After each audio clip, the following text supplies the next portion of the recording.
Ang Ebanghelyo ngayong Miyerkules, ika-13 ng Nobyembre ay mula kay San Lucas. Sa paglalakbay ni Jesus papuntang Jerusalem, nagdaan siya sa hangganan ng Samaria at Galilea. Habang papasok na siya sa isang nayon, sinalubong siya ng 10 kitongin. Tumigil ang mga ito sa may kalayuan at sumigaw, "Jesus, Panginoon, mahabag po kayo sa amin." Pagkakita sa kanila ay sinabi ni Jesus, "Lumakad na kayo at magpatingin sa mga pari." Habang sila'y naglalakad, silang lahat ay gumaling at luminis.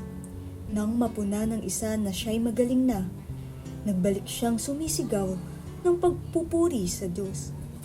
Nagpatira pa siya sa paanan ni Jesus at nagpasalamat. Ang taong ito'y isang Samaritano. "Hindi ba't 10 ang pinagaling?" tanong ni Jesus. "Nasaan ang 9? Wala bang nagbalik upang magpuri sa Diyos kundi ang dayuhang ito?" Sinabi ni Jesus sa kanya, "Tumayo ka na at umuwi. Pinagaling ka ng iyong pananampalataya." Ang mabuting balita ng Panginoon. Ang ating faith food reflection sa araw na ito ay mula kay Brother Selton Sindo ng Hand of the Sower Catholic Community. Kung pagmamasdan mong maigi ang imahe ng crucifix, si Jesus na nakabayubay sa krus, 2 letra ang iyong makikita. Letter T at letter Y. TY o thank you. Ang ebanghelyo ngayon ay patungkol sa pagpapasalamat ng isang kitonging Samaritano na itinuturing na mahigpit na kaaway ng mga Hudyong katulad ng ating Panginoong Hesukristo. Ang dalawang lahing ito ay pinaghihiwalay ng kanilang kulturang kinagisnan at ng mahaba at mapait nilang kasaysayan. Ngunit sa ebanghelyo, ang matindi nilang kaibahan ay binasag ng matindi rin nilang pangangailangan. Ang sila'y kaawaan ni Jesus sa kanilang kalunos-lunos na kalagayan. Sadyangang magkaminsan ang mga taong magkakahiwalay ay pinagkakaisa ng parehong dinaranas nilang pagdurusa.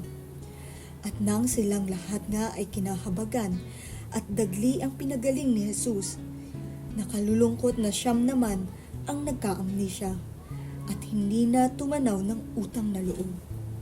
Ikaw, kapatid, minsan mo na bang naranasan ang habag ng Diyos?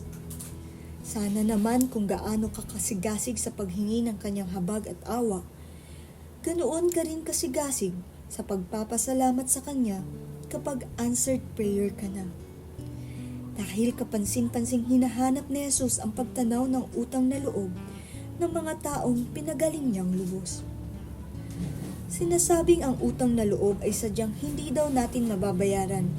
Kaya nga, habang buhay natin itong dapat tinatanaw. Manalangin tayo. Panginoon, puspusin mo kami ng iyong awa at habag at gawaran mo kami ng pusong mapagpasalamat. Amen. Sa ngalan ng Ama, ng Anak, at ng Espiritu Santo. Amen.